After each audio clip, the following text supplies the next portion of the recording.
उस तालाब का पानी शांत दिख रहा था, लेकिन उसकी गंध ऐसी थी मानो नरक जमीन से बाहर निकल रहा हो।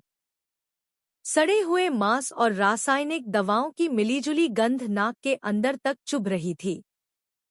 उस सुबह कमल महल में किसी ने चीख नहीं सुनी, लेकिन पूरे गांव ने मौत को सूंघ लिया था। जब तालाब के फिल्टर की टोकरी को खींचा गया, तो काला पानी सड़ी हुई उल्टी की तरह बाहर फूट पड़ा। कीचड़ के अंदर से एक सफेद हड्डी का टुकड़ा निकला, जो अभी भी साबुत था, और यह किसी मछली या दूसरे जानवर का नहीं हो सकता था। उसके बगल में एक चांदी का बटन अजीब तरह से चमक रहा था, मानो सूरज की रोशनी को चुनौती दे रहा हो। उसी पल हर कोई समझ गया कि पानी के नीचे जो छिपा है वह सिर्फ एक लाश नहीं, बल्कि मानव शरीर के टुकड़े हैं। और इससे भी ज्यादा डरावनी बात यह थी कि तालाब में कुछ ऐसा था जो बाकी बचे हिस्से को खाने का इंतजार कर रहा था। नमस्ते। आइए हम सब मिलकर अपने मन की शांति और जीवन में आशीर्वाद के लिए थोड़ी प्रार्थना करें। वाराणसी में गर्मी का मौसम हवा को भारी बना देता है। गंगा नदी, जो आम तौर पर ठंडी हवा लाती थी, अब केवल चकाचौंध करने वाली सुनहरी रोशनी को दर्शा रही थी। उसी नदी के किनारे कमल महल खड़ा था, जो श्रीमती कल्याणी सिंह का आलीशान घर था। उसका लोहे का गेट हमेशा बंद रहता था, उसकी दीवारें ऊंची थी, और खिड़कियों के शीशे हमेशा निगरानी करने वाली आंखों की तरह चमकते थे। बाहर से वह इमारत विलासिता का प्रतीक लगती थी, लेकिन आसपास के निवासियों के लिए यह एक ऐसे किले की तरह थी जो रहस्यों को छुपाए हुए था। शरीर के टुकड़े मिलने से 3 दिन पहले वह गंध आने लगी थी। शुरू में यह नाली में फंसे चूहे की लाश जैसी हल्की थी। रमेश काका, एक बूढ़े किसान जो नदी के दूसरी तरफ रहते थे, ने इसे सबसे पहले तब सूंघा जब वह अपनी सब्जियों को पानी देने के लिए पानी निकाल रहे थे। उन्होंने नाक सिकोड़ी, एक कपड़े से अपनी नाक ढंकी और फिर काम पर लग गए। लेकिन शाम तक उनकी पत्नी ने चक्कर और मतली की शिकायत की। गंध अजीब है, यह किसी आम जानवर की लाश की नहीं है, उसने कहा, और फिर बुरी हवा को दूर भगाने के लिए अगरबत्ती जलाई। अगली रात गंध और भी गहरी हो गई। यह घरों की दीवारों में घुस गई, पर्दों के कपड़े पर चिपक गई, यहाँ तक कि आंगन में मुर्गियों को भी बेचैनी से चिल्लाने पर मजबूर कर दिया। बच्चे रो रहे थे, बड़े सो नहीं पा रहे थे। कुछ निवासियों का मानना था कि नदी में कुछ मर गया है। दूसरे और भी धीरे धीरे फुसफुसाते थे, डरते हुए उस आलीशान महल को इसका स्रोत बताने से। इस बीच कमल महल के अंदर कल्याणी की वफादार नौकरानी सीमा ने अपनी भौहें सिकोड़ी। उसने रसोई का दरवाजा कसकर बंद कर दिया और रूम फ्रेशन छिड़का। लेकिन सब बेकार था। उसने हिम्मत करके अपनी मालकिन से पूछा। श्रीमती कल्याणी बेंत की कुर्सी पर आराम से बैठी थी, अपनी चाय पी रही थी। उनके चेहरे पर कोई परेशानी नहीं थी। यह बस तालाब का फिल्टर खराब हो गया है, सीमा। कल अशोक जी उसे ठीक करने आएंगे, उन्होंने सपाट लहजे में जवाब दिया। उनकी आवाज ने किसी भी और संभावना को खत्म कर दिया, मानो वह गंध चर्चा के लायक ही नहीं थी। घर के पीछे मगरमच्छों का तालाब वास्तव में कल्याणी का गौरव था। यह कोई साधारण तालाब नहीं था, बल्कि मिट्टी के रंग के गंदे पानी वाला एक कृत्रिम पारिस्थितिकी तंत्र था, जिसे ऊंची लोहे की बाड़ और एक आधुनिक पंप प्रणाली द्वारा संरक्षित किया गया था। 5 मगरमच्छ उसमें तैरते थे। ये जानवर दूसरों के लिए डरावने थे, लेकिन कल्याणी के लिए शक्ति का प्रतीक थे। सबसे बड़ा लगभग 10 फीट लंबा था, जो अक्सर सतह पर सिर्फ चुपचाप घूरने के लिए आता था, जिससे देखने वाले के रोंगटे खड़े हो जाते थे। जो मेहमान कभी उस घर में आमंत्रित किए गए थे, वे हमेशा कांप जाते थे। लेकिन कल्याणी बस संतुष्टि से मुस्कुराती थी। मानो वे जंगली जानवर उनके जीवित गहने हों। 5वें दिन गंध अपने चरम पर पहुंच गई। रमेश काका एक निवाला भी नहीं निगल पा रहे थे। उनकी पत्नी को उल्टी हो गई, पड़ोस के बच्चे सिरदर्द से बीमार पड़ गए। तभी एक पिकअप ट्रक कमल महल के आंगन में घुसा। अंदर से 50 साल से ज्यादा उम्र का एक आदमी, जिसकी कमीज मैली थी, उतरा। लेकिन उसका चेहरा ईमानदार था। श्री अशोक कुमार, एक पंप तकनीशियन जो दशकों से वाराणसी के आसपास काम कर रहे थे। वह बंद नालियों, जंग लगी मशीनों, यहाँ तक कि फिल्टर में फंसे सांप की लाशों का सामना करने के आदी थे। लेकिन इस बार जैसे ही उन्होंने तालाब के किनारे कदम रखा, उन्होंने अपनी रीढ़ की हड्डी में एक अजीब ठंडक महसूस की। पंप की मशीन धीमी आवाज कर रही थी। श्री अशोक ने बिजली बंद की और फिर फिल्टर की टोकरी को हटाया। जैसे ही उन्होंने उसे खींचा, गाढ़ा काला पानी तेजी से टपकने लगा, जिससे ऐसी बदबू फैली जो उनके द्वारा साफ की गई किसी भी नाली से ज्यादा सड़ी हुई थी। उन्होंने अपनी सांस रोकी, स्प्रे होज खोला और फिर उच्च दबाव वाले पानी का छिड़काव किया। कीचड़, पत्तियां और सड़े हुए मांस के टुकड़े उड़ने लगे।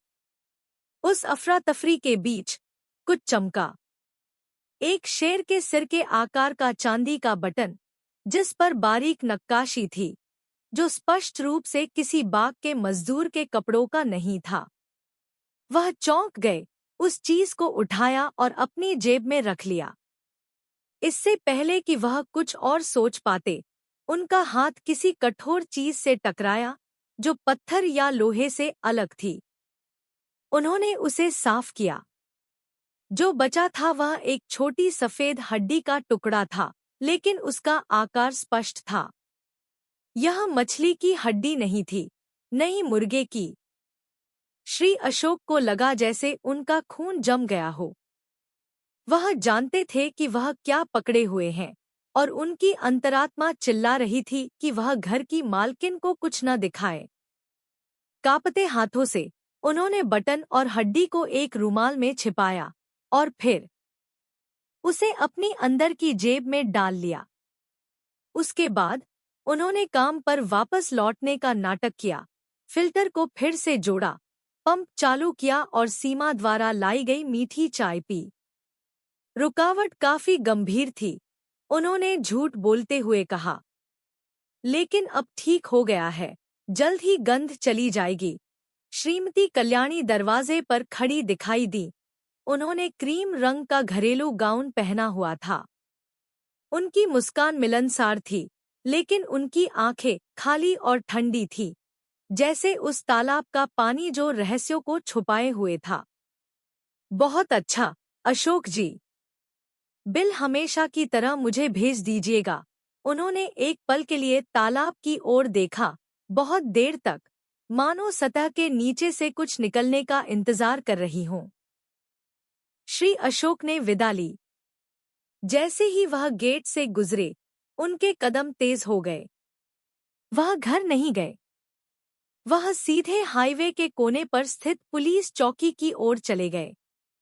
उनकी पीठ पसीने से भीग गई थी, भले ही सूरज पश्चिम की ओर झुक चुका था। उनकी कमीज की जेब में वह चांदी का बटन और सफेद हड्डी दो नरक के पत्थरों की तरह भारी लग रहे थे, जो जल्द ही कमल महल के सबसे काले रहस्य को उजागर करने वाले थे। उस रात वाराणसी का आसमान घने बादलों से घिरा था।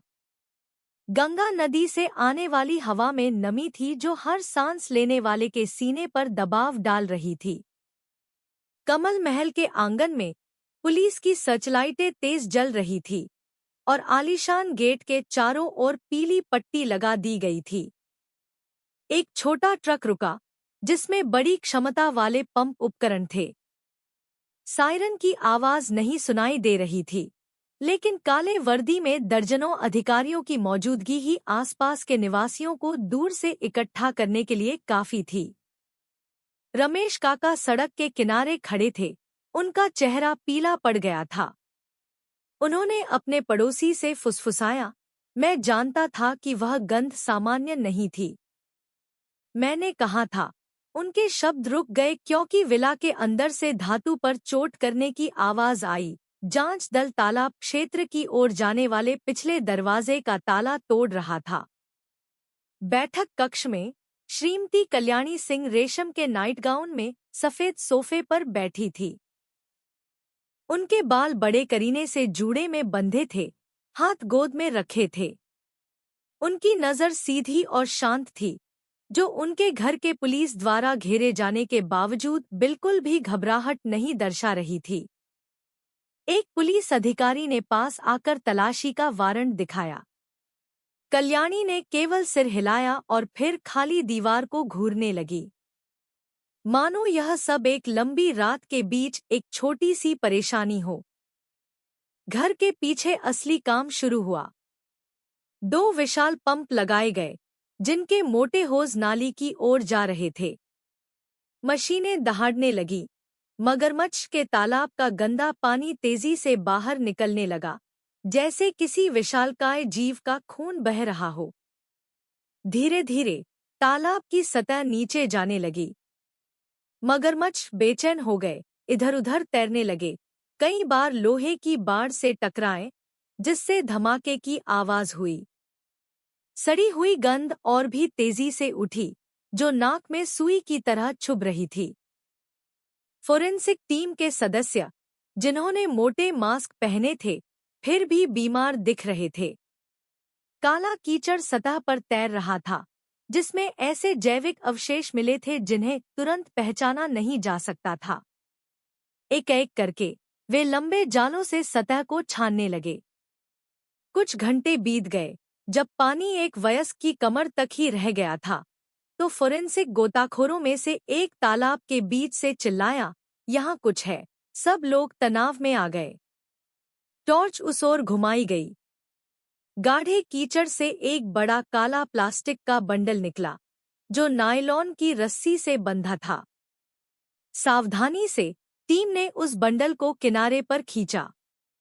रस्सी काटी गई, प्लास्टिक को धीरे धीरे खोला गया। मौत की गंध बाहर फूट पड़ी, जिससे कुछ अधिकारी अपना मुंह ढंककर पीछे हट गए।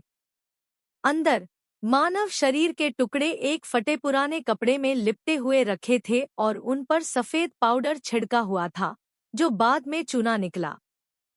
कुछ हिस्से अभी भी साबुत थे, कुछ अन्य फटे हुए थे। जांच के कमांडर ने अपनी आंखें बंद की और फिर इशारा किया, और खोजो, और भी होना चाहिए। वे छानबीन करते रहे, और सचमुच केवल एक नहीं, बल्कि कई प्लास्टिक की थैलियां तालाब के कोनों में मिली। कुछ अभी भी कसकर बंधी थी, कुछ फटी हुई थी, स्पष्ट रूप से मगरमच्छों द्वारा खाई गई थी। उनके अंदर कीचड़ में सने हुए शरीर के अन्य अंग थे। उस दृश्य ने आसपास की हवा को जमा दिया। यहाँ तक कि पंप मशीनों की आवाज भी पृथ्वी के पेट से आने वाली दूर की चीख जैसी लग रही थी। मुख्य घर से कल्याणी अभी भी सोफे पर बैठी थी, 2 पुलिसकर्मियों के साथ। उन्होंने न कोई सवाल पूछा, न कोई प्रतिक्रिया दी। कभी-कभी वह अपनी नौकरानी द्वारा दी गई चाय पी लेती थी, इतनी शांति से मानो वह कोई टीवी ड्रामा देख रही हो। जब एक अधिकारी खोज की रिपोर्ट लेकर अंदर आया, तो उन्होंने केवल संक्षिप्त जवाब दिया। मैंने कहा था कि यह तालाब के फिल्टर की समस्या है। उनकी मुस्कान हल्की थी, इतनी शांत कि रोंगटे खड़े हो जाए। बाहर फोरेंसिक टीम को कुछ और महत्वपूर्ण मिला। बाड़ के पास कीचड़ से एक लगभग नष्ट हो चुका प्लास्टिक का थैला मिला। उसके अंदर एक मानव हाथ अभी भी साबुत था, और उसकी त्वचा पर एक फीनिक्स पक्षी का टैटू था जिसके पंख जल रहे थे, और नीचे अंग्रेजी में एक वाक्य लिखा था, नेवर लुक बैक। सब लोग चुप हो गए। यह पीड़ित की पहचान की कुंजी थी। उस टैटू की तस्वीर तुरंत पुलिस के आंतरिक नेटवर्क के माध्यम से भेजी गई। कुछ घंटों बाद खबर आई, टैटू एक 22 वर्षीय वास्तुकला के छात्र रोहन शर्मा के रिकॉर्ड से मेल खाता था, जिसे उसके दोस्तों ने एक हफ्ते पहले लापता होने की सूचना दी थी। यह नाम जांच कक्ष में एक बम की तरह गिरा। एक प्रतिभाशाली छात्र अचानक गायब हो गया और अब उसके शरीर के टुकड़े एक अमीर विधवा के मगरमच्छ के तालाब में पाए गए। सबसे बड़ा सवाल उठा, एक साधारण छात्र उस आलीशान घर में इतनी दुखद मौत कैसे मर सकता है? बाड़ के बाहर निवासियों ने पहली बार पीड़ित का नाम फुसफुसाते हुए सुना। सन्नाटा छा गया, फिर डर ने उसकी जगह ले ली। बच्चों को घर के अंदर खींच लिया गया, माताओं ने खिड़कियां बंद कर ली। उनके लिए, जो सड़ी हुई गंध कई दिनों से परेशान कर रही थी, अब उसका एक चेहरा था, एक युवा लड़के की मौत का चेहरा। इस बीच फोरेंसिक टीम रुकी नहीं थी। उन्हें और प्लास्टिक की थैलियां मिली और शरीर के टुकड़े मिले। कुछ टुकड़े किसी धारदार चीज से बड़े करीने से काटे गए थे, बेतरतीब नहीं। चिकने और सटीक कट के निशान यह दर्शाते थे कि अपराधी ने शांति से काम किया था, बिना किसी जल्दबाजी के। यह क्षणिक गुस्से में की गई हत्या नहीं थी, बल्कि एक सुनियोजित कृत्य था। जांचकर्ता की नोटपैड पर तेजी से लिखा गया, पीड़ित पुरुष, उम्र 20 से 25 के बीच। अस्थायी पहचान रोहन शर्मा नामक छात्र से मेल खाती है। कट के निशान सटीक और धारदार उपकरण से किए गए हैं। सभी टुकड़े कल्याणी सिंह के मगरमच्छ के तालाब में पाए गए। बैठक कक्ष में वापस कल्याणी शांत रहीं। यहाँ तक कि जब एक अधिकारी ने पूछा, मैडम, क्या आप जानती हैं कि रोहन शर्मा कौन है? उन्होंने केवल खालीपन से देखा और फिर जवाब दिया, बहुत से लोग मेरे घर आते हैं, मुझे नाम याद नहीं रहते। उनकी आवाज मधुर थी, लेकिन इसी वजह से कमरे में हर कोई कांप गया। रात गहरी होती गई। तालाब का पानी लगातार निकाला जाता रहा जब तक कि वह लगभग सूख नहीं गया। गाढ़े कीचड़ ने तालाब के तल को उजागर कर दिया, जो प्लास्टिक की थैलियों, हड्डियों और फटे हुए कपड़े के टुकड़ों से भरा था। मगरमच्छ अब एक कोने में दुबके हुए थे, अपने इलाके में खलल पड़ने से गुस्से में थे। सर्चलाइटें सब कुछ रोशन कर रही थी, मानो सारे रहस्यों को सतह पर खींच रही हों। एक युवा जांचकर्ता, जिसका चेहरा पीला था, ने धीरे से फुसफुसाया, यह सिर्फ एक हत्या नहीं है। यह एक मगरमच्छ के तालाब में जिंदा दफनाने जैसा है। और हर कोई समझ गया कि वे सिर्फ एक सामान्य आपराधिक मामले का सामना नहीं कर रहे हैं। कमल महल अब एक आलीशान घर नहीं था, बल्कि एक डरावना मंच था जहां इंसान बिना किसी निशान के गायब हो सकता था, सिवाय कीचड़ से उगले गए शरीर के टुकड़ों के। पीड़ित की पहचान स्पष्ट थी, रोहन शर्मा, 22 वर्षीय वास्तुकला का छात्र। उसी रात जांचकर्ताओं ने रोहन के परिवार और दोस्तों से संपर्क किया। शहर के केंद्र में उसके साधारण किराए के कमरे से पुलिस को एक बैग, कॉलेज की किताबें और अंतिम परियोजना के बारे में छोटे-छोटे नोट्स मिले। उसके रूममेट विक्रम, अधिकारियों द्वारा दिखाए गए टैटू की तस्वीर देखकर कांप रहा था। रोहन ने कहा था कि वह पिछले हफ्ते किसी से मिलने जा रहा है। उसके बाद वह कभी वापस नहीं आया। वह कोई कौन था? यह सवाल टीम को जांच के केंद्र, कल्याणी सिंह के आलीशान घर पर वापस ले आया। अस्थायी पूछताछ कक्ष में कल्याणी सीधी बैठी थी। उन्होंने दूसरा घरेलू गाउन पहन लिया था। घबराहट का कोई निशान नहीं था। जब पुलिस ने रोहन के साथ उनके संबंधों के बारे में पूछा, तो उन्होंने संक्षिप्त उत्तर दिया, मैं उसे जानती थी। वह लड़का एक कैफे में काम करता था जहां मैं अक्सर जाती थी। एक विनम्र युवा लड़के को बड़ी टिप देने में क्या गलत है? लेकिन जांचकर्ता संतुष्ट नहीं थे। उन्हें बैंक लेनदेन के निशान मिले। पिछले 6 महीनों में रोहन को कल्याणी के खाते से बड़ी रकम ट्रांसफर की गई थी। सिर्फ टिप नहीं, लाखों रुपए। उस पैसे से रोहन ने एक छोटा अपार्टमेंट किराए पर लिया, एक स्पोर्ट्स बाइक खरीदी, जिसका वह पहले केवल सपना देख सकता था। सबूत जमा हो रहे थे। रोहन सिर्फ एक साधारण परिचित नहीं था, वह कल्याणी की परछाई में जी रहा था। दूसरी ओर कॉलेज के दोस्तों की गवाही ने एक नया अध्याय खोला। पूजा नाम की एक छात्रा ने स्वीकार किया कि रोहन ने एक बार उससे अपना दर्द साझा किया था। उसने कहा था कि वह फंसा हुआ महसूस करता है।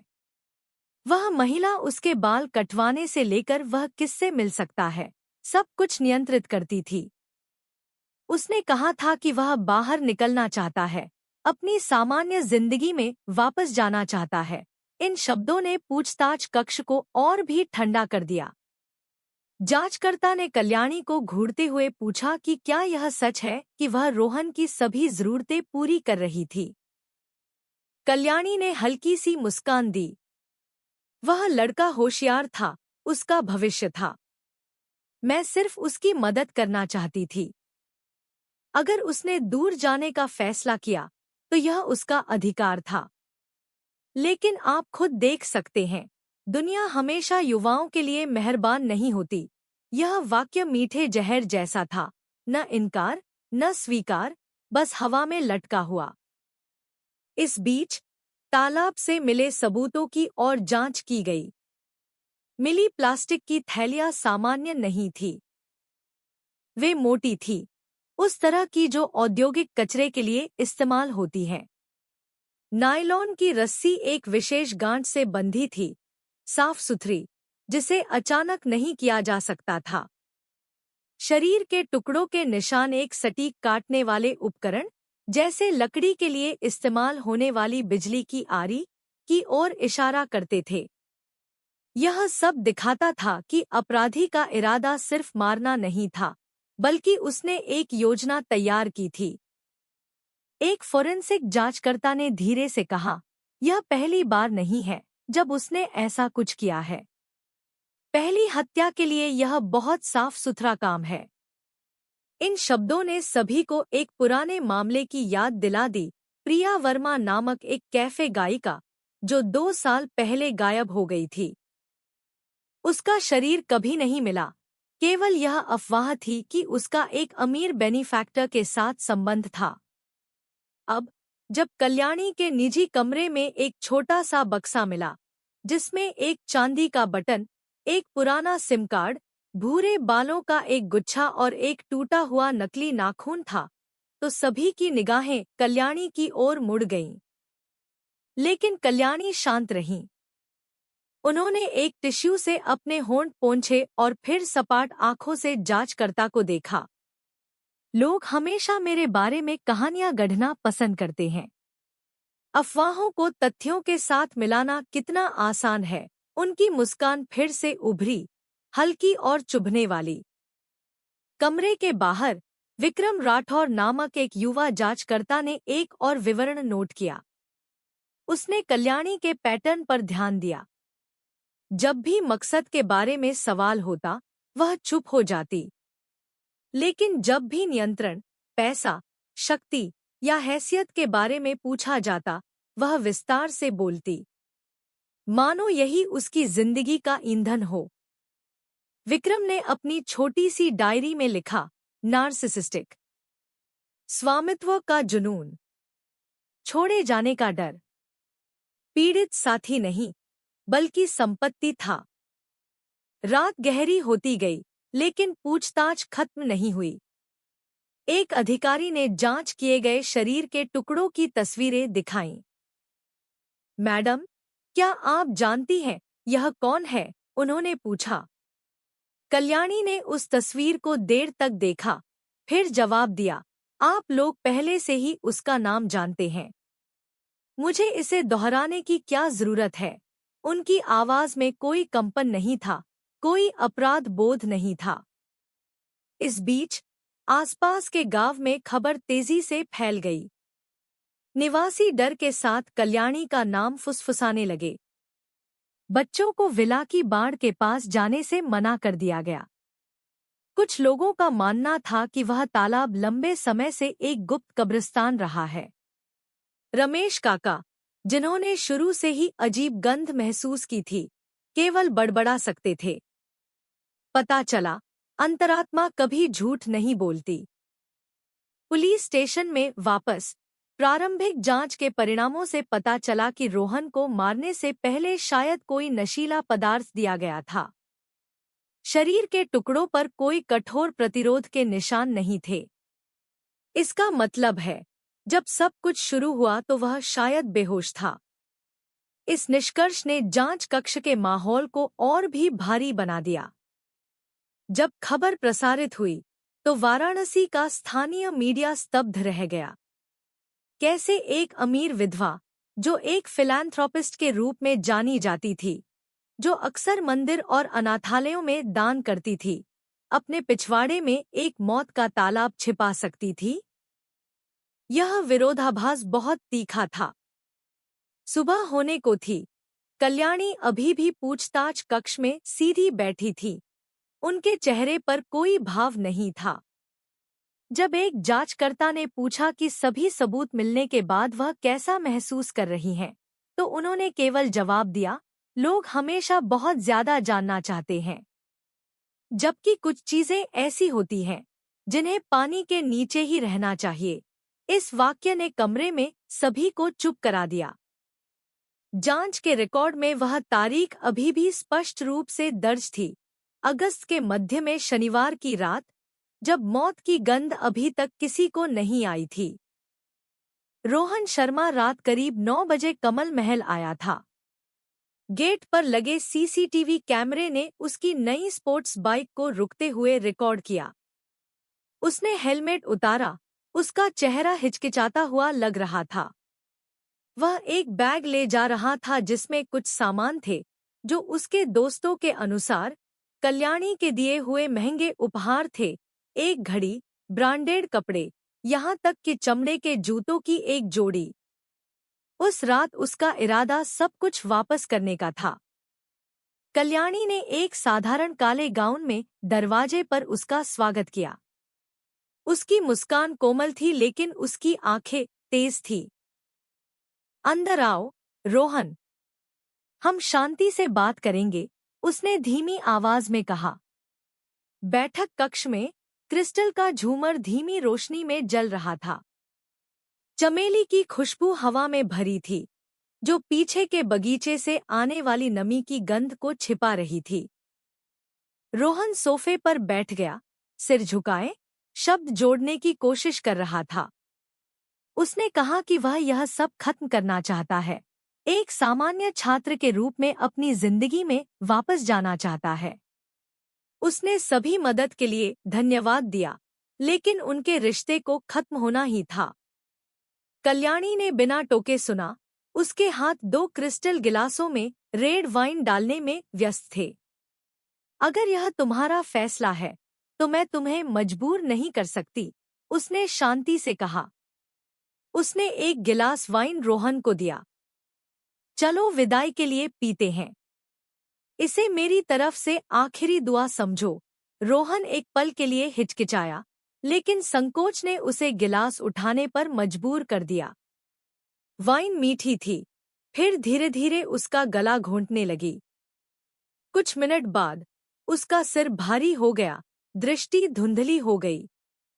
उसने खड़े होने की कोशिश की, लेकिन उसका शरीर वापस सोफे पर गिर गया। कल्याणी उसके सामने बैठी, खाली आंखों से उसे घूर रही थी। सो जाओ, प्यारे बच्चे। तुम्हें अब कुछ भी महसूस नहीं होगा। पुनर्निर्माण और कल्याणी के आंशिक कबूलनामे के अनुसार उसने लगभग 1 घंटे तक इंतजार किया। चुपचाप बैठी, रोहन की भारी सांसों को देखती रही। उसके लिए यह शक्ति का चरम था, किसी और की जिंदगी को पूरी तरह से अपनी मुट्ठी में रखना। जब घड़ी की सुई ने रात के 10 बजाए, कल्याणी उठी। वह रसोई के पास एक छोटे से गोदाम में गई और 2 चीजें लीं, एक छोटी बिजली की आरी जो आमतौर पर पेड़ की शाखाओं को काटने के लिए इस्तेमाल होती थी, और रसोई से एक बड़ा चाकू। हत्या का स्थान बैठक कक्ष नहीं, बल्कि नीचे की मंजिल पर बाथरूम था। उसकी टाइल वाली फर्श को साफ करना आसान था। कल्याणी ने पहले से ही एक बड़ा प्लास्टिक का तिरपाल फर्श पर बिछा रखा था। अपनी उम्र के हिसाब से आश्चर्यजनक ताकत के साथ उसने रोहन के शरीर को सोफे से बाथरूम तक घसीटा, उसे तिरपाल पर गिरा दिया। पानी का नल पूरी तरह से खोल दिया गया। पानी की कलकल की आवाज चालू की गई बिजली की आरी की गड़गड़ाहट के साथ मिल गई। पहला कट हाथ पर किया गया। कट साफ था, हड्डी सटीकता से कटी थी। कल्याणी ने बिना किसी जल्दबाजी के काम किया, हर कदम मानो बहुत पहले से सोचा गया हो। खून पानी के साथ मिलकर नाली में बह गया। वह बीच बीच में शरीर के टुकड़ों पर चूना पाउडर छिड़कने के लिए रुकती, गंध को दबाने और सड़न को तेज करने के लिए। 1 घंटा बीत गया। वह शरीर जो कभी उम्मीदों से भरा एक युवा था, अब कई हिस्सों में बंट चुका था। मोटी काली प्लास्टिक की थैलियों में डाल दिया गया था। कल्याणी ने प्रत्येक थैली को नायलॉन की रस्सी से बांधा। उसकी गांठ एक मछुआरे की गांठ की तरह मजबूत थी। कुल 6 थैलियां थी। लगभग 2 बजे सुबह कल्याणी ने अंतिम चरण शुरू किया, निपटान। उसने पिछला दरवाजा खोला, एक एक करके थैलियों को मगरमच्छ के तालाब तक ले गई। रात शांत थी, केवल झींगुरों की आवाज और कभी-कभी दूर से कुत्तों के भौंकने की आवाज आ रही थी। पहली थैली तालाब के सबसे गहरे हिस्से में फेंकी गई। पानी में हलचल हुई। एक बड़े मगरमच्छ ने प्लास्टिक पर झपट्टा मारा, वह फट गया, खून बाहर रिसने लगा। कल्याणी किनारे पर खड़ी थी। उसके चेहरे पर कोई भाव नहीं था, बस देखती रही। अगली थैलियों को उसने एक लंबे डंडे से धकेला, उन्हें तल के कीचड़ में डुबो दिया। ऐसा तब तक चलता रहा जब तक कि सभी थैलियां गंदी सतह के नीचे गायब नहीं हो गईं। लेकिन एक चीज उसने नहीं फेंकी, एक शेर के सिर के आकार का चांदी का बटन जो रोहन की कमीज से टूट गया था। कल्याणी ने उसे एक विजय की ट्रॉफी के रूप में अपने गहनों के बक्से में रख लिया। यही वह चीज थी जो बाद में रहस्य के खुलने का पहला सबूत बनी।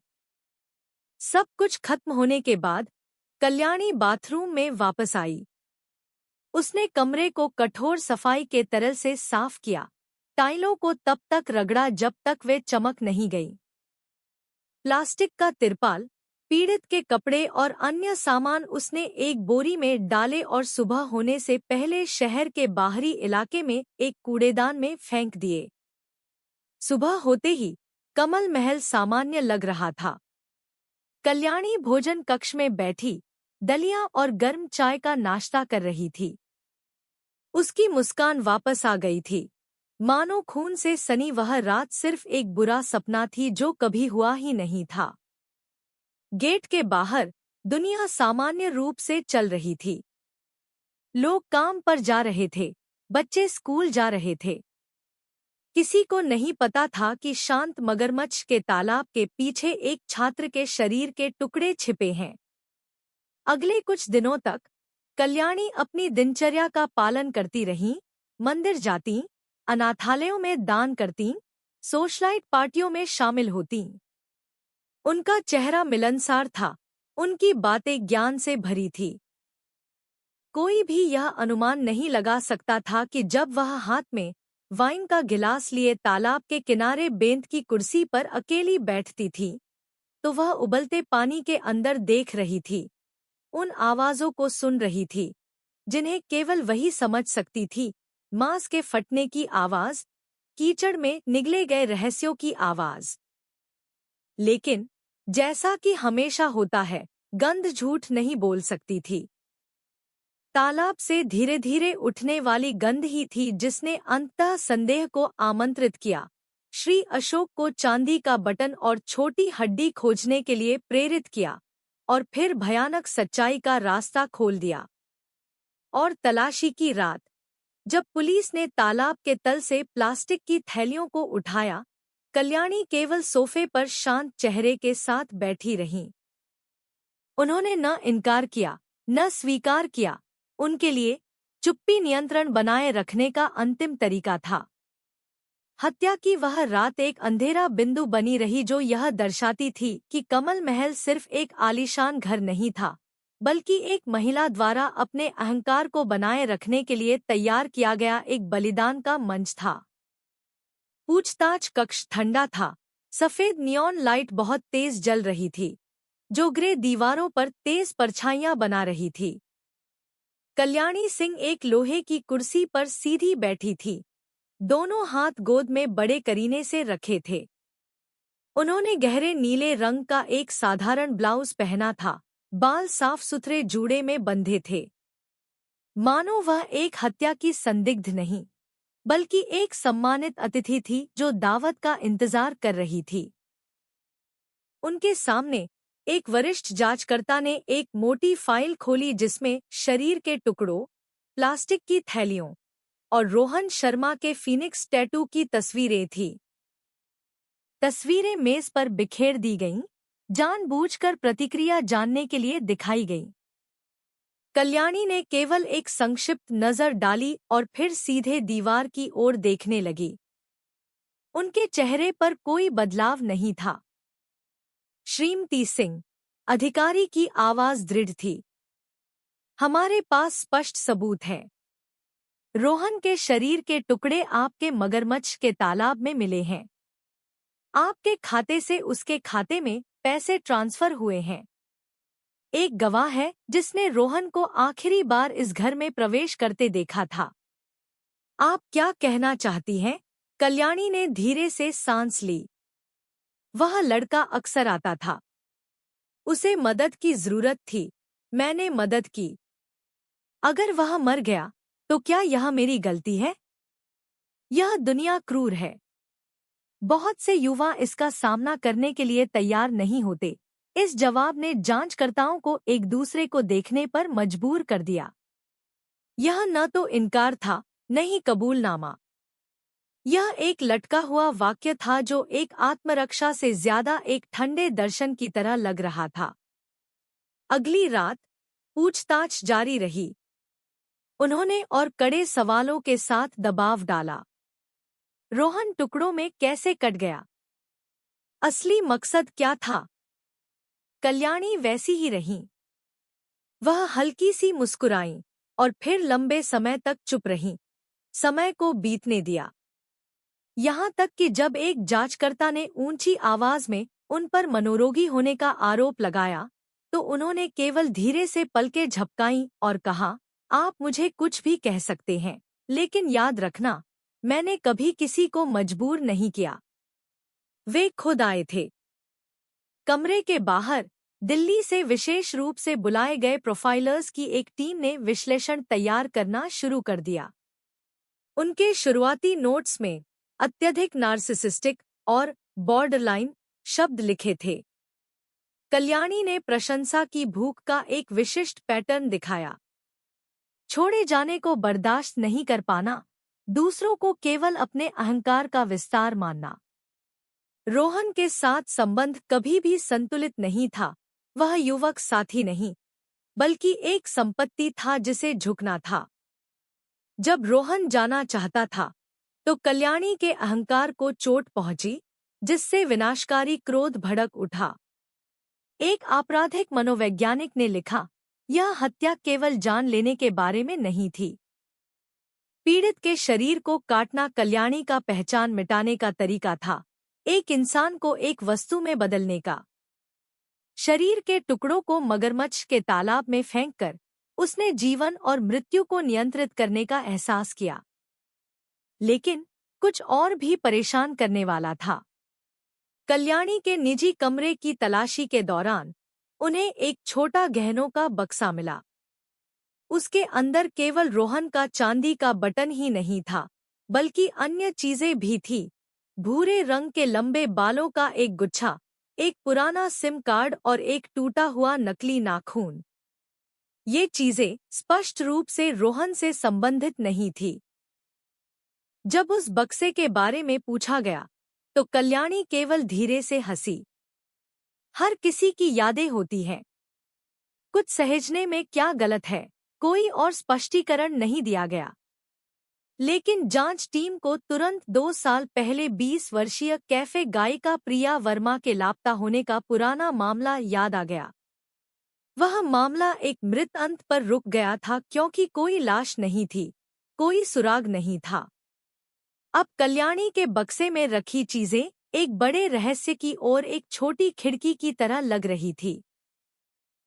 एक युवा जांचकर्ता, विक्रम राठौर, जो शुरू से ही कल्याणी को देख रहा था, ने अपने नोट्स में लिखा, वह केवल रोहन के मामले में अकेली अपराधी नहीं है। बहुत संभावना है कि पहले भी कोई और शिकार हुआ हो। वह बक्सा एक सामान्य संग्रह नहीं है, बल्कि ट्रॉफी है। ऐसी चीजें जिन्हें वह हर बार देखकर अपनी शक्ति की भावना को फिर से जीवित करने के लिए रखती है। पहले 72 घंटों की पूछताछ के दौरान कल्याणी ने लगभग कुछ नहीं बोला। उसने थोड़ा खाया, थोड़ी देर सोई और अपना समय खाली दीवार को घूरते हुए बिताया। उसकी चुप्पी डर का संकेत नहीं थी। वह चुप्पी एक बयान की तरह थी कि वह अभी भी स्थिति को नियंत्रित कर रही है, कि भले ही सभी सबूत उसे फंसा रहे हों, वह अभी भी किसी को संतुष्टि न देने का विकल्प चुन सकती है।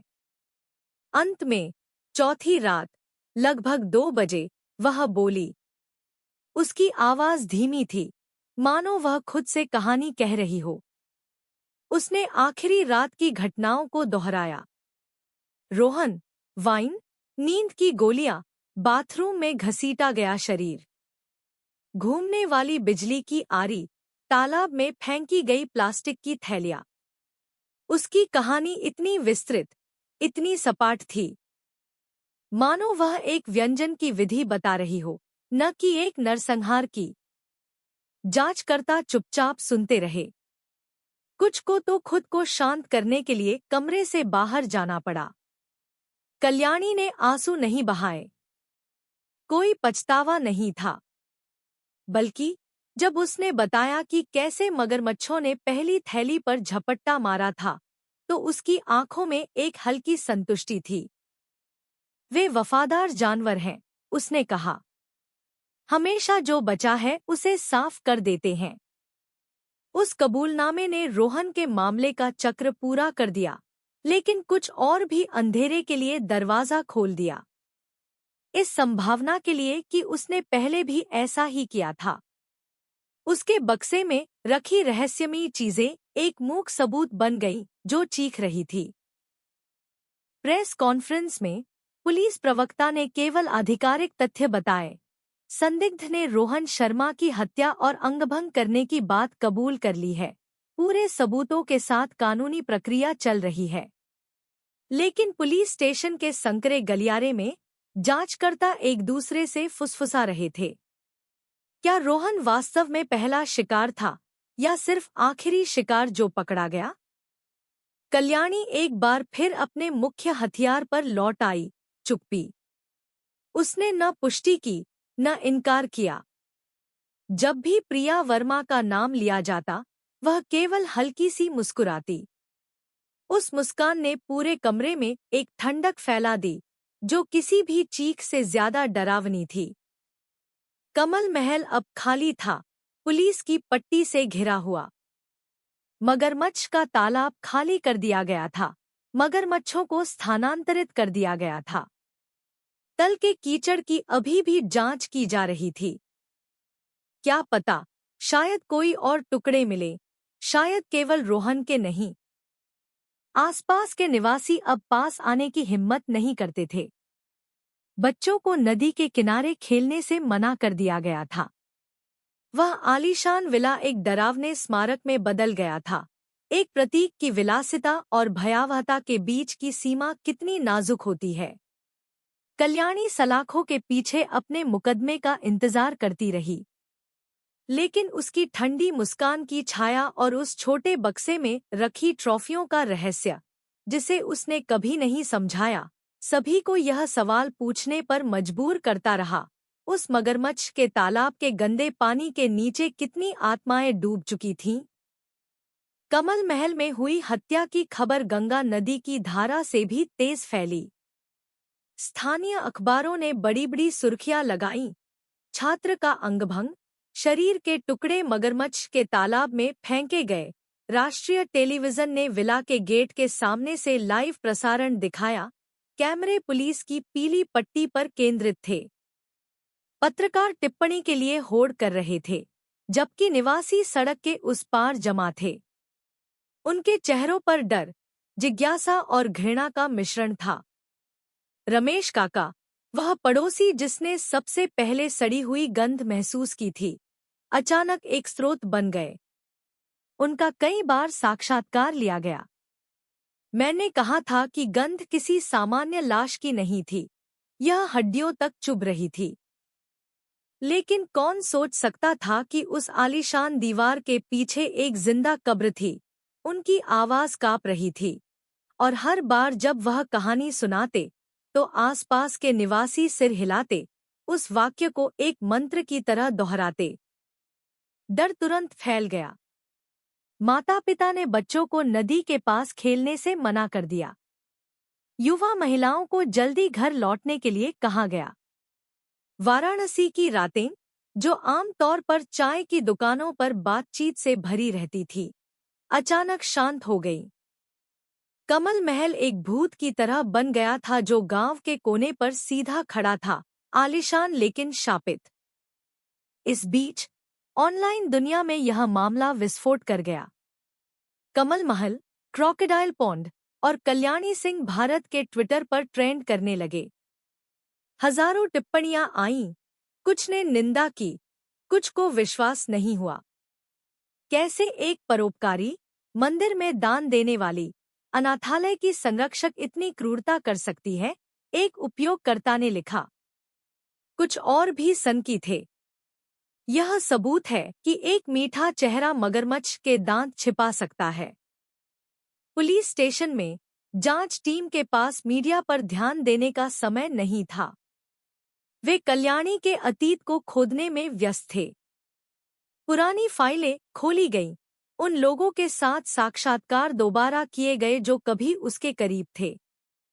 एक बड़ी तस्वीर बनने लगी। एक महिला जो एक गरीब परिवार में पैदा हुई, एक बूढ़े, अमीर व्यवसायी से शादी की और फिर अपने पति की मृत्यु के बाद एक विशाल संपत्ति की वारिस बनी। वहां से उसने एक परोपकारी सोशलाइट की छवि बनाई, जबकि इसके पीछे अकेलापन और दूसरों को नियंत्रित करने का जुनून छिपा था। लेकिन सबसे परेशान करने वाली बात 20 वर्षीय कैफे गायिका प्रिया वर्मा के लापता होने का रिकॉर्ड था। वह पिछले साल बस यूं ही गायब हो गई थी। आखिरी बार उसे एक सुरुचिपूर्ण ढंग से तैयार अधेड़ उम्र की महिला के साथ अपने कार्यस्थल से निकलते हुए देखा गया था। यह मामला कुछ समय के लिए चर्चा में रहा, लेकिन चूंकि कोई शव नहीं था, पुलिस के पास कोई सुराग नहीं बचा। अब कल्याणी के गहनों के बक्से में भूरे बालों, पुराने सिम कार्ड और नकली नाखून मिलने के बाद सभी का ध्यान फिर से प्रिया के मामले पर केंद्रित हो गया। पुलिस ने प्रिया के परिवार को बुलाया। उसकी मां कैमरे के सामने फूट फूट कर रो पड़ी। मैं जानती हूं, मेरी बेटी भाग नहीं सकती थी। वह अपने छोटे भाई बहनों से बहुत प्यार करती थी। अगर अब वह सबूत कल्याणी के घर में है, तो इसका मतलब है कि उसी ने मेरी बेटी की जान ली है। कल्याणी से जब प्रिया के बारे में फिर से पूछा गया, तो उसने केवल एक हल्की मुस्कान दी। तुम लोग कहानियां गढ़ने में बहुत माहिर हो। क्यों नहीं एक उपन्यास ही लिख लेते? उसने सपाट लहजे में कहा। उसने न इनकार किया, न स्वीकार किया। उसकी चुप्पी ने खौफ को और बढ़ा दिया। वाराणसी में अफवाहें बेतहाशा फैलने लगी। कुछ ने कहा कि कल्याणी के मगरमच्छ के तालाब ने सिर्फ रोहन और प्रिया को ही नहीं, बल्कि कुछ बाग के मजदूरों को भी निगल लिया था, जो अचानक बिना किसी खबर के चले गए थे। दूसरों ने कहा कि कल्याणी ने जानबूझकर उस उद्देश्य के लिए मगरमच्छ पाले थे ताकि कोई शव न मिल सके। विक्रम राठौर, वह युवा जांचकर्ता जो शुरू से ही कल्याणी के मनोवैज्ञानिक पैटर्न को नोट कर रहा था, ने एक दोहराव वाला पैटर्न महसूस किया। उसने अपनी रिपोर्ट में लिखा, हर शिकार एक युवा, क्षमता से भरा व्यक्ति था और सभी का कल्याणी के साथ व्यक्तिगत संबंध था। वे सिर्फ यादृच्छिक शिकार नहीं थे, बल्कि भावनात्मक संपत्ति थे। जब उन्होंने खुद को मुक्त करने की कोशिश की, तो उन्हें नष्ट कर दिया गया। समाज तेजी से बंट गया। कुछ अभी भी कल्याणी का बचाव कर रहे थे, उसे बदनामी का शिकार मान रहे थे। यह असंभव है, वह बहुत अच्छी है। मैंने अक्सर उन्हें राशन बांटते देखा है, बाजार में एक महिला ने कहा। लेकिन ऐसी आवाजें उन समाचारों की बाढ़ में डूब गईं, जो भयानक फोरेंसिक विवरण दिखा रहे थे। शरीर के टुकड़े, खून, सड़ी हुई गंध, तालाब में घूमते मगरमच्छ। जब पुलिस ने घोषणा की कि वे संभावित अन्य पीड़ितों की तलाश के लिए तालाब के तल की ओर खुदाई करेंगे, तो निवासियों की भीड़ और बढ़ गई। कुछ जोर-जोर से प्रार्थना कर रहे थे। सड़क के किनारे कुछ बस चुपचाप खड़े थे, पीले चेहरों के साथ विला के गेट को घूर रहे थे। वह विला अब धन का प्रतीक नहीं था, बल्कि पाप का प्रतीक था। एक दोपहर, जब भारी बारिश हो रही थी, फोरेंसिक टीम भारी उपकरणों के साथ तालाब पर लौटी। कीचड़ को बाहर निकाला गया, हर छोटी वस्तु की जांच की गई। परिणाम, रोहन के शरीर के टुकड़ों के अलावा कुछ छोटी हड्डियां मिली, जिन्हें अभी तक पहचाना नहीं जा सका था। क्या वे प्रिया के शरीर के हिस्से थे या किसी और के? यह अभी भी डीएनए परीक्षण की प्रतीक्षा कर रहा था। लेकिन यह खबर वाराणसी को हिला देने के लिए काफी थी। राष्ट्रीय मीडिया ने कल्याणी को हथकड़ी में अदालत ले जाते हुए तस्वीरें प्रसारित की। स्क्रीन पर वह अभी भी मुस्कुरा रही थी, मानो कैमरे की सुर्खियों का आनंद ले रही हो। उस मुस्कान ने नेटिजन्स को सभी फोरेंसिक विवरणों से ज्यादा डरा दिया। वह ऐसा लग रही है जैसे उसे अपने किए पर गर्व है, एक दर्शक ने टिप्पणी की। बेचैनी और गहरी हो गई। वाराणसी के निवासियों के लिए यह मामला केवल हत्या के बारे में नहीं था, बल्कि सुरक्षा की भावना के खो जाने के बारे में था।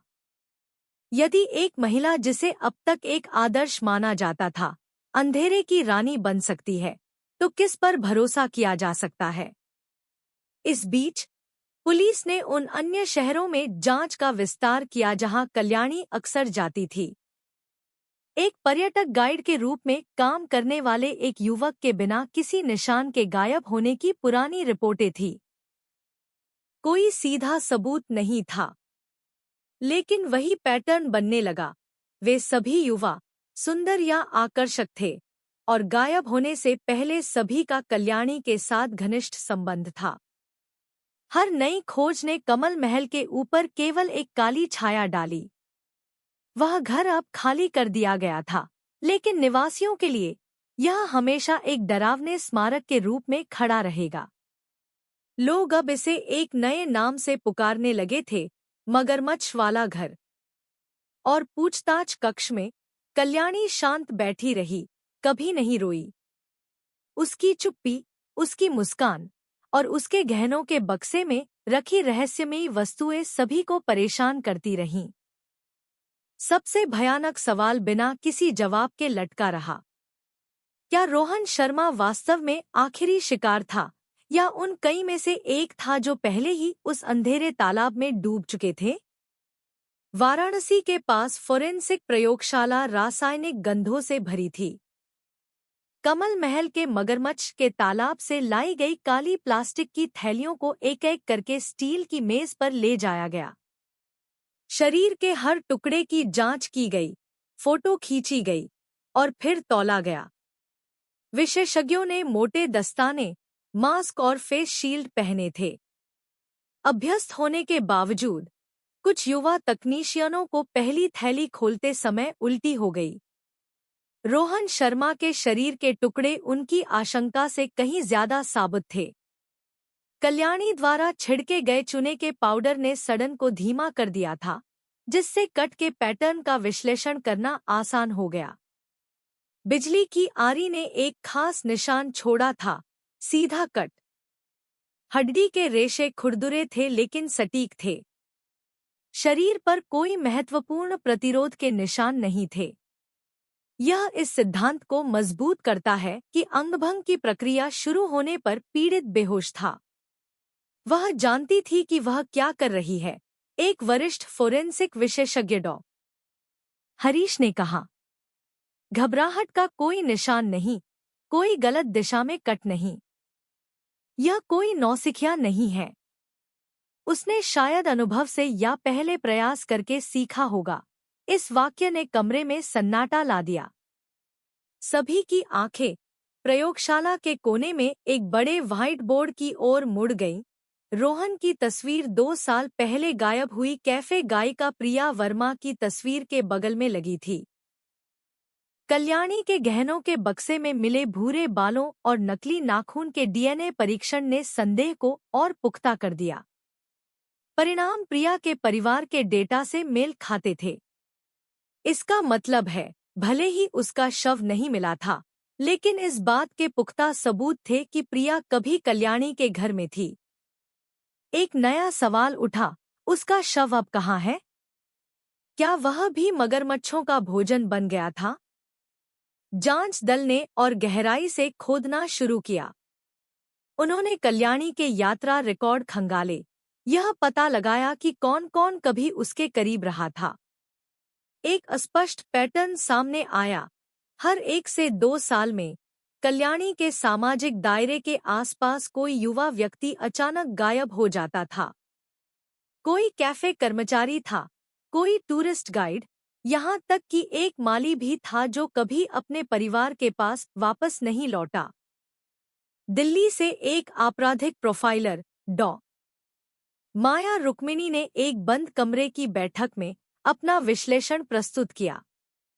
कल्याणी सिंह सिर्फ एक हत्यारिन नहीं है, वह एक विशेष पैटर्न वाली शिकारी है। वह ऐसे पीड़ितों को चुनती है जो युवा और आर्थिक रूप से कमजोर हों, फिर उन्हें एक नई जिंदगी देती है। जब पीड़ित अलग होने की कोशिश करता है, तो इसे व्यक्तिगत विश्वासघात माना जाता है। उसके लिए यह सिर्फ एक अस्वीकृति नहीं, बल्कि आत्मसम्मान का विनाश है। इसका बदला कुल विनाश होता है, अंगभंग, पहचान का विलोपन और अंत में मगरमच्छ के तालाब में निपटान। विक्रम राठौर, वह युवा जांचकर्ता जो शुरू से ही इसमें शामिल था, ने जोड़ा, जो चांदी का बटन उसने रखा था, वह एक ट्रॉफी थी, प्रिया के बालों और नकली नाखून की तरह। यह इस बात का संकेत है कि वह पीड़ित पर अपनी शक्ति को अमर बनाना चाहती थी। इस बयान ने कमरे को हिला दिया। सभी को एहसास हुआ कि वे सिर्फ एक अमीर विधवा का सामना नहीं कर रहे हैं, बल्कि एक नार्सिसिस्टिक शिकारी का सामना कर रहे हैं, जो लंबे समय से एक सोशलाइट की छवि के पीछे अपनी अंधेरी आदतों को छिपा रही थी। हिरासत कक्ष में कल्याणी शांत रही। हर बार जब फोरेंसिक डॉक्टर जांच के परिणामों का विवरण पढ़ते, तो वह केवल हल्की सी मुस्कुराती, मानो कोई महत्वहीन अफवाह सुन रही हो। तुम लोग ढूंढने में बहुत माहिर हो, लेकिन क्या तुम लोग वास्तव में सब कुछ खोजने के लिए तैयार हो? उसने एक रात कहा, जिससे गार्ड कांप गया। इस बीच तालाब के तल की जांच के परिणामों ने एक और आश्चर्यजनक खुलासा किया। रोहन के शरीर के टुकड़ों के अलावा कुछ पुरानी, गहरे रंग की हड्डी के टुकड़े भी मिले।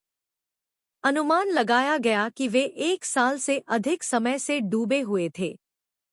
प्रारंभिक विश्लेषण में कहा गया कि ये टुकड़े एक महिला के शरीर के थे। यद्यपि उनकी संख्या कम थी, यह जांचकर्ताओं को और भी आश्वस्त करने के लिए काफी था कि प्रिया वर्मा अकेली शिकार नहीं थी। मीडिया फिर से उन्मादी हो गया। अखबारों की सुर्खियां थी, क्या कमल महल में 1 से अधिक शव छिपे हैं?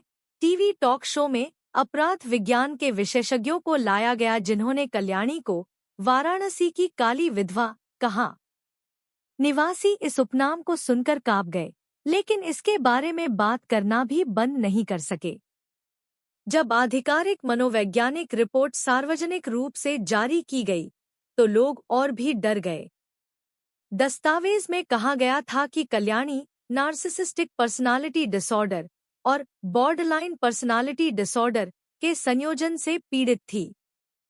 इसका मतलब है, वह मान्यता की भूखी थी, अस्वीकृति को स्वीकार नहीं कर सकती थी, और जब उसके अहंकार को चोट पहुंचती थी तो विनाशकारी गुस्से में विस्फोट कर देती थी। अंगभंग उसका अंतिम नियंत्रण का रूप था, रिपोर्ट में लिखा गया था। आसपास के गांव में प्रार्थना सभाएं आयोजित की गई। लोग पीड़ितों के लिए मंदिर में इकट्ठा होकर प्रार्थना कर रहे थे, लेकिन डर बना हुआ था। बच्चे रात को बुरे सपनों के कारण जाग जाते थे, जिसमें मगरमच्छ तालाब से बाहर निकलकर मानव शरीर के टुकड़े ला रहे थे। माताओं ने प्रार्थना के जल से अपने घरों के फर्श धोए, उम्मीद करते हुए कि जो सड़ी हुई गंध कभी गांव को घेरे हुए थी, वह वापस नहीं आएगी। विक्रम राठौर अभी भी युवा होने के बावजूद उन लोगों में से एक था जो सबसे अधिक जोर दे रहा था कि जांच रोहन के मामले पर न रुके। उसे यकीन था कि और भी पीड़ित थे। हमें सिर्फ इसलिए नहीं रुकना चाहिए क्योंकि एक कबूलनामा हो गया है। वह गहनों का बक्सा एक दरवाजा है। हमें देखना होगा कि उसके पीछे क्या है, उसने अपने कमांडर से कहा। लेकिन जांच आसान नहीं थी। कल्याणी ने कभी कोई निश्चित जवाब नहीं दिया। जब भी प्रिया का नाम लिया जाता, वह केवल मुस्कुराती। एक बार तो उसने धीरे से कहा, अगर तुम लोग सच में जानना चाहते हो, तो और गहरा खोदो। लेकिन सावधान रहना, जो कुछ भी तुम्हें मिलेगा, वह सब तुम स्वीकार नहीं कर पाओगे। यह वाक्य एक पहेली बन गया जो टीम को कई दिनों तक परेशान करता रहा। बाहर समाज और भी बेचैन हो गया। कमल महल अब पुलिस की निगरानी में था, लेकिन हर रात कोई न कोई दावा करता कि उसने बरामदे में एक महिला की परछाई देखी है, जबकि घर खाली था। कुछ ने तालाब की दिशा से जंजीरें घसीटे जाने की आवाजें भी सुनी। क्या यह केवल सामूहिक भय की छाया थी या वहां वास्तव में बची हुई भयावहता थी? पुलिस के लिए काम अभी खत्म नहीं हुआ था। वे जानते थे कि कल्याणी ने शायद मगरमच्छ के तालाब के तल में और भी रहस्य दफन किए होंगे। ऐसे रहस्य जो केवल तभी खुलेंगे जब वे खोदना जारी रखने की हिम्मत करेंगे, भले ही जो इंतजार कर रहा हो वह उससे भी ज्यादा भयानक हो जो पहले ही देखा जा चुका है। कल्याणी सिंह का नाम अब केवल वाराणसी का नहीं था। दिल्ली से मुंबई तक, चेन्नई से कोलकाता तक पूरा देश उसे जानता था। राष्ट्रीय मीडिया उसे उपनाम देने की होड़ में था, वाराणसी की अंधेरे की रानी, मगरमच्छ वाली विधवा। एक अखबार ने तो बड़े लाल अक्षरों में लिखा, एक परोपकारी मुस्कान के पीछे का राक्षस। टीवी स्टेशनों ने कल्याणी की पूछताछ के अंश बार बार प्रसारित किए। शांति से बैठी, उसके होंठ हल्के से मुड़े हुए, मानो कैमरे की सुर्खियों का आनंद ले रही हो। उस प्रसारण ने दर्शकों की रातें खराब कर दी। चाय की दुकानों पर लोग तीखी बहस कर रहे थे। कुछ ने उसे पूरी तरह से कोसा, वह इंसानी खाल में शैतान है। कुछ अन्य, चाहे प्रशंसा के कारण या अविश्वास के कारण, उसे अकेलेपन का शिकार कहते थे। ऑनलाइन दुनिया और भी क्रूर थी। मीम्स, कैरिकेचर से लेकर साजिश के सिद्धांतों तक की बाढ़ आ गई। कुछ ने आरोप लगाया कि कल्याणी मगरमच्छों को संरक्षक के रूप में रखकर कोई तांत्रिक अनुष्ठान कर रही थी। कुछ ने अनुमान लगाया कि वह मानव तस्करी नेटवर्क का हिस्सा थी। हर कोई बोल रहा था, हर किसी को लग रहा था कि वह जानता है। लेकिन केवल एक बात स्पष्ट थी, भारत ने इस तरह का मामला पहले कभी नहीं देखा था। प्रारंभिक सुनवाई का दिन आ गया। वाराणसी की जिला अदालत सशस्त्र पुलिस से भरी हुई थी। हजारों लोग सड़क पर जमा थे। कुछ मौत की सजा की मांग करने वाले बैनर लिए हुए थे। कुछ अन्य केवल कल्याणी का चेहरा सीधे देखना चाहते थे। गर्म हवा भीड़ के चिल्लाने के साथ मिल गई थी। कैदी वैन पहुंची। कल्याणी हथकड़ी में उतरी, लेकिन उसके कदम अभी भी स्थिर थे। उसने एक साधारण सफेद ब्लाउज पहना था। उसका चेहरा हल्का मेकअप किया हुआ था। वह मुस्कान फिर से उभरी, वह मुस्कान जिसने भीड़ को कंपा दिया। डरी हुई दिखने के बजाय वह एक स्टार की तरह लग रही थी जो अभी अभी मंच पर आई हो। अदालत कक्ष में माहौल तनावपूर्ण था। अभियोजक ने एक लंबा आरोप पत्र पढ़ा। सुनियोजित हत्या, अंगभंग, शव का निपटान, सबूत छिपाना। धारा दर धारा उसे मौत की सजा के खतरे में डाल रही थी। अभियोजक के शब्द तीखे थे। हर वाक्य का स्वागत दर्शकों की गुस्सैल फुसफुसाहट से होता था। जब बचाव पक्ष की बारी आई, तो कल्याणी शांत बैठी रही। उसके वकील ने यह राय बनाने की कोशिश की कि कल्याणी मानसिक बीमारी से पीड़ित थी, कि उसे चिकित्सा उपचार की जरूरत थी, मौत की सजा की नहीं। लेकिन कल्याणी खुद कई बार मुड़ी, अभियोजक की ओर, यहाँ तक कि न्यायाधीश की ओर भी हल्की सी मुस्कुराई। वह मुस्कान जिसने रोंगटे खड़े कर दिए। बाहर भीड़ और भी उग्र हो गई। मौत की सजा, मौत की सजा के नारे गूंज रहे थे। पुलिस को उन नागरिकों को रोकने में मुश्किल हो रही थी जो अंदर घुसना चाहते थे। टीवी कैमरे गुस्से से भरे चेहरों को दिखा रहे थे। मुट्ठियां बंधी हुई थी। रोहन के लिए न्याय लिखे बैनर हवा में लहरा रहे थे। सोशल मीडिया सुनवाई के अंशों से फट पड़ा। एक छोटा वीडियो जिसमें कल्याणी ने कैमरे की ओर हाथ हिलाया था, हजारों टिप्पणियों के साथ वायरल हो गया, जिनमें से अधिकांश में गालियां थी। लेकिन कुछ डरावनी टिप्पणियां भी थी। लोग कल्याणी को करिश्माई कह रहे थे, यहाँ तक कि उसे एक मजबूत महिला के प्रतीक के रूप में पूज रहे थे। इस घटना ने बेचैनी को और बढ़ा दिया। कोई एक हत्यारे की पूजा कैसे कर सकता है? इस बीच रोहन का परिवार गवाह की कुर्सी पर बैठा था। उसकी मां लगातार रो रही थी। उसके पिता खालीपन से देख रहे थे। उनका चेहरा गुस्से को दबाए हुए कठोर था। हर बार जब आरोप पत्र में उनके बेटे का नाम लिया जाता, तो वह रोना फिर से फूट पड़ता, कमरे में सभी के दिलों को चीर देता। अभियोजक ने सबूत पेश किए।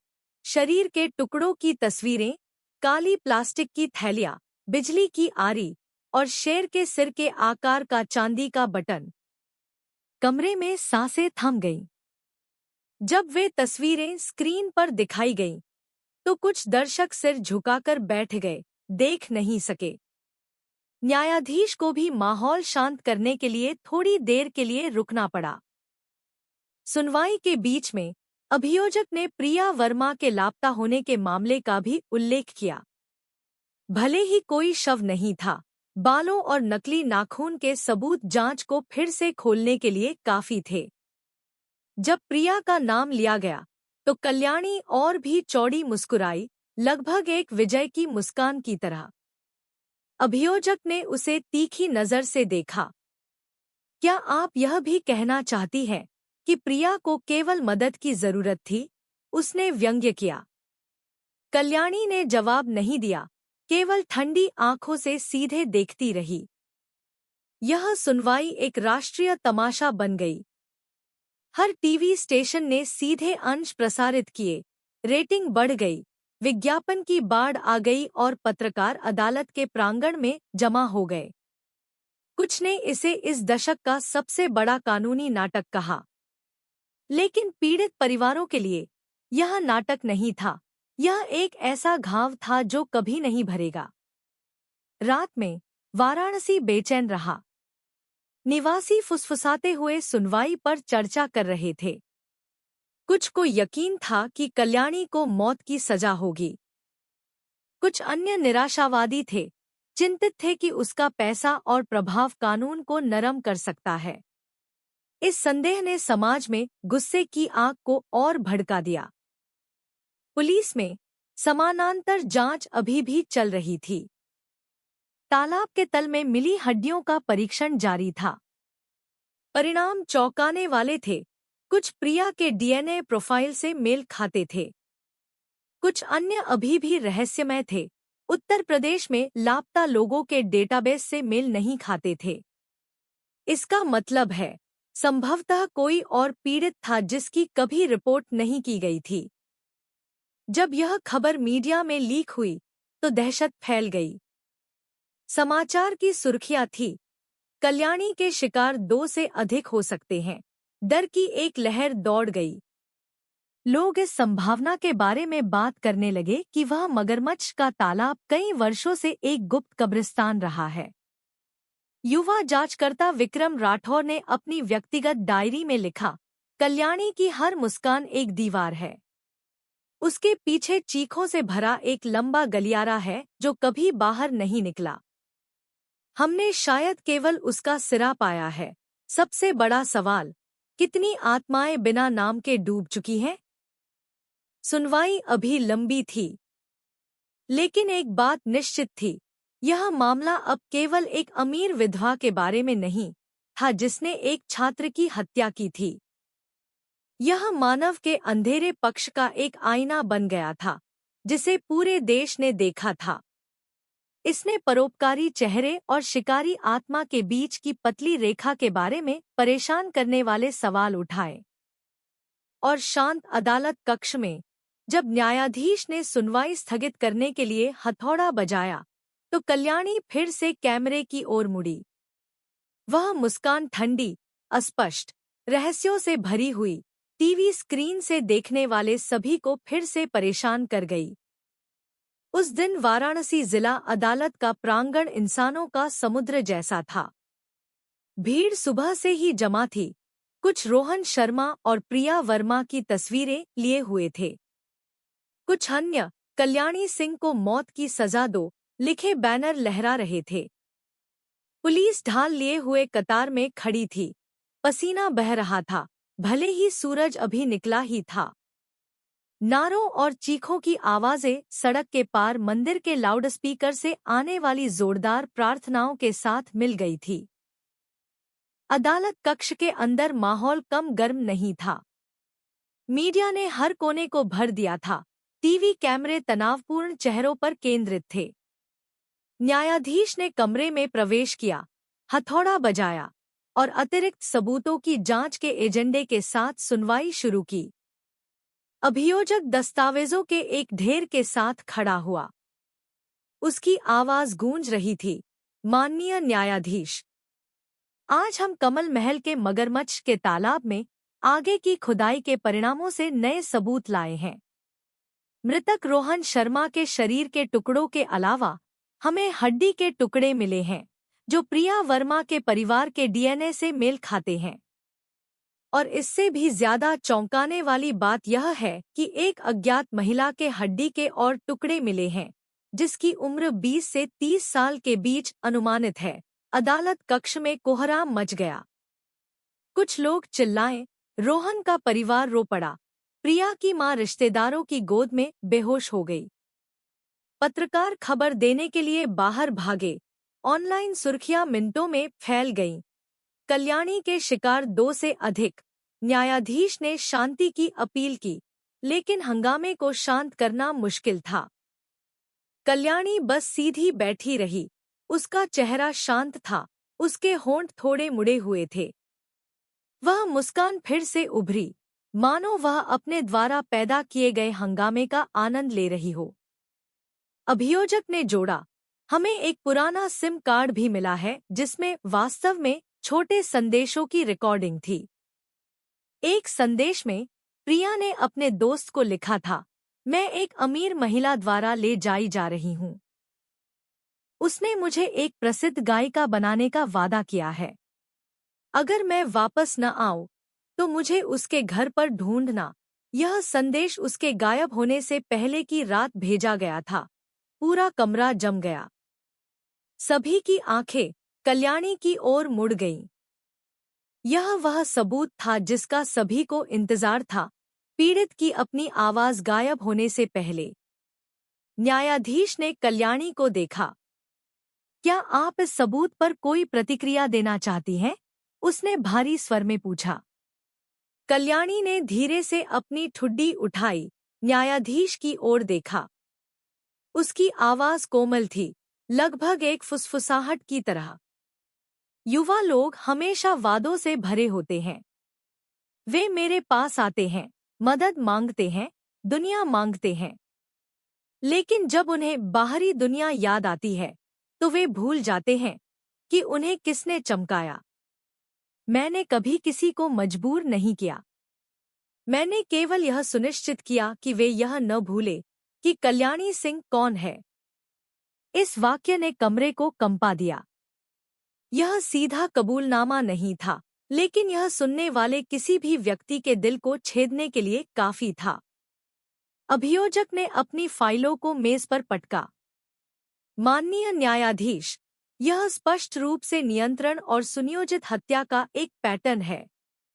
केवल एक शिकार नहीं, बल्कि कई परतें हैं। फोरेंसिक विशेषज्ञ गवाहों को बुलाया गया। उन्होंने भयानक विवरणों की व्याख्या की कि कैसे शरीर को काटा गया, कैसे चूने का इस्तेमाल किया गया, कैसे मगरमच्छों ने निशानों को मिटाने में मदद की। उनके शब्द वैज्ञानिक थे, लेकिन सभी के दिमाग में जो तस्वीर उभरी, वह असहनीय भयावहता की थी। जब बचाव पक्ष की बारी आई, तो कल्याणी के वकील ने मानसिक बीमारी की दलील के साथ टिकने की कोशिश की, लेकिन इमारत के बाहर भीड़ की आवाज और तेज हो गई, बार बार मौत की सजा के नारे लगा रही थी, जो खिड़की के शीशे से होकर अंदर आ रहे थे। न्यायाधीश ने कई बार हथौड़ा बजाया, लेकिन गुस्से की लहर को रोकना मुश्किल था। सुनवाई के बीच में एक अप्रत्याशित क्षण हुआ। एक युवा जांचकर्ता, विक्रम राठौर, को गवाही देने के लिए कहा गया। उसने कल्याणी के व्यवहार के पैटर्न, रखी गई ट्रॉफियों और अन्य संभावित पीड़ितों के बारे में अपने नोट्स प्रस्तुत किए। जब विक्रम ने पूछताछ कक्ष में कल्याणी के वाक्य का उल्लेख किया, जो कुछ भी तुम्हें मिलेगा, वह सब तुम स्वीकार नहीं कर पाओगे, अदालत कक्ष फिर से कांप उठा। विक्रम ने सीधे कल्याणी की आंखों में देखा। मैडम, आपने सिर्फ हत्या नहीं की, आपने पीड़ितों के साथ खेला, उन्हें अपनी शक्ति का प्रतीक बनाया। रोहन, प्रिया और शायद और भी हैं। यह सिर्फ एक अपराध नहीं है, यह एक जुनून है। पहली बार कल्याणी की मुस्कान चौड़ी हुई, लगभग एक छोटी हंसी की तरह। होशियार युवा, उसकी आवाज पूरे कमरे में सुनाई दी। तुम लगभग समझ गए हो, लेकिन पूरी तरह से नहीं। न्यायाधीश ने तुरंत व्यवस्था का आदेश दिया, लेकिन उन शब्दों ने पहले ही अपना निशान छोड़ दिया था। अदालत कक्ष फुसफुसाहट से उबल रहा था। और भी शिकार हैं, और भी शिकार हैं। बाहर मीडिया ने सीधे प्रसारण किया। टीवी समाचार की सुर्खियां थी, कल्याणी सिंह को सीरियल किलर होने का संदेह, नेटिजन्स ने बेतहाशा अनुमान लगाए, कालिमंतान में लापता लोगों की सूची को अपने सिद्धांतों में जोड़ा। यह मामला अब केवल एक व्यक्तिगत त्रासदी नहीं था, बल्कि एक राष्ट्रीय दुःस्वप्न था। शाम के करीब न्यायाधीश ने सुनवाई स्थगित कर दी। हथौड़ा जोर से बजाया गया। सभी पक्षों को अगले सप्ताह अभियोजक की आधिकारिक मांगों को सुनने के लिए वापस आने का आदेश दिया। लेकिन कमरे से बाहर निकलने से पहले कल्याणी खड़ी हुई। उसने अदालत कक्ष की बालकनी में जमा भीड़ को देखा। उसकी मुस्कान नहीं बदली। धीमी लेकिन स्पष्ट आवाज में उसने कहा, तालाब ने अभी अपनी सारी कहानियां नहीं सुनाई हैं। इस वाक्य ने कमरे की हवा को जैसे सोख लिया। कुछ लोग चिल्लाए, कुछ अन्य प्रार्थना करने लगे। टीवी कैमरों ने हर सेकंड को कैद किया, उन शब्दों को पूरे देश में फैला दिया। उस रात भारत सोया नहीं।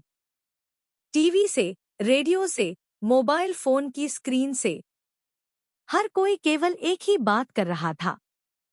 कल्याणी का क्या मतलब था? क्या मगरमच्छ के तालाब के तल में अभी भी और पीड़ित थे? अगली सुनवाई निर्धारित थी, लेकिन जनता पहले से ही जानती थी कि न्यायाधीश का जो भी फैसला होगा, कल्याणी सिंह का नाम देश के अंधेरे इतिहास में एक परोपकारी मुस्कान के पीछे छिपी भयावहता के प्रतीक के रूप में अंकित हो चुका था। फैसले का दिन आ गया। वाराणसी की जिला अदालत की कड़ी सुरक्षा थी। सड़कें बंद कर दी गईं। पुलिस कतार में खड़ी थी। भीड़ गुस्से से भरे चेहरों के साथ जमा थी। हवा गर्म थी, लेकिन कोई घर जाना नहीं चाहता था। सभी एक चीज का इंतजार कर रहे थे, कल्याणी सिंह के लिए सजा।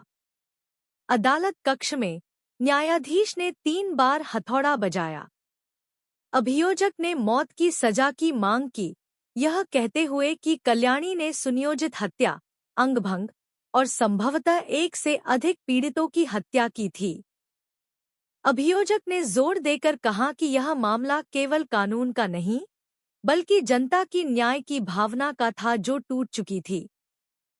कल्याणी के वकील ने मानसिक बीमारी के साथ बचाव करने की कोशिश की, लेकिन आधिकारिक मनोवैज्ञानिक रिपोर्ट में कहा गया था कि यद्यपि कल्याणी को व्यक्तित्व विकार था, फिर भी वह अपने हर कार्य के प्रति पूरी तरह से सचेत थी। बचाव पक्ष के सभी तर्क ढह गए। जब न्यायाधीश ने फैसला पढ़ना शुरू किया, तो अदालत कक्ष ने सांस रोक ली।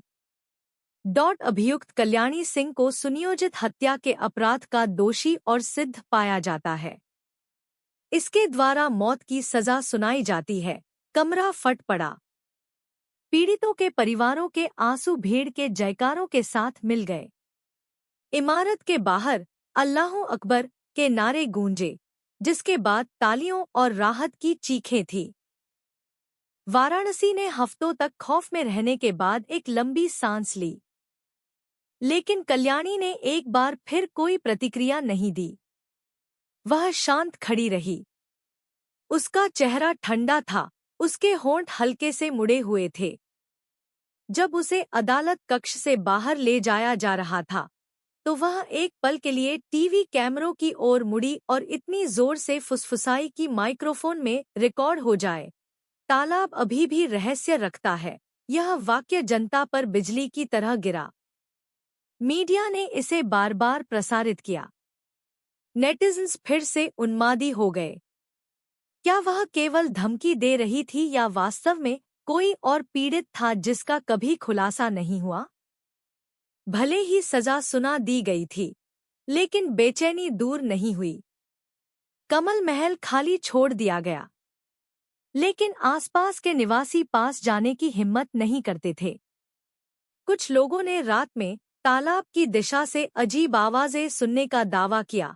पानी के छींटे, हल्की गुर्राहट या अस्पष्ट फुसफुसाहट जिसे समझाया नहीं जा सकता था। वह घर एक अभिशाप का प्रतीक बन गया, एक पाप का स्मारक जिसे कभी नहीं भुलाया जाएगा। रोहन के परिवार के लिए उस सजा ने उनके बेटे को वापस नहीं लाया। प्रिया के परिवार के लिए रहस्य पूरी तरह से हल नहीं हुआ था। और समाज के लिए यह मामला एक सामूहिक घाव बन गया जो यह याद दिलाता था कि अच्छाई का चेहरा कितना नाजुक होता है, जो केवल एक मुखौटा होता है। मीडिया ने विचारोत्तेजक कॉलम लिखे, धन एक छवि खरीद सकता है, लेकिन यह एक खाली आत्मा को नहीं छिपा सकता। जब अधिकार की लालसा सीमा पार कर जाती है, तो यह नरक में बदल सकती है। मस्जिदों के मंच पर मौलवियों ने याद दिलाया कि लालच और नियंत्रण की इच्छा विनाश का द्वार है।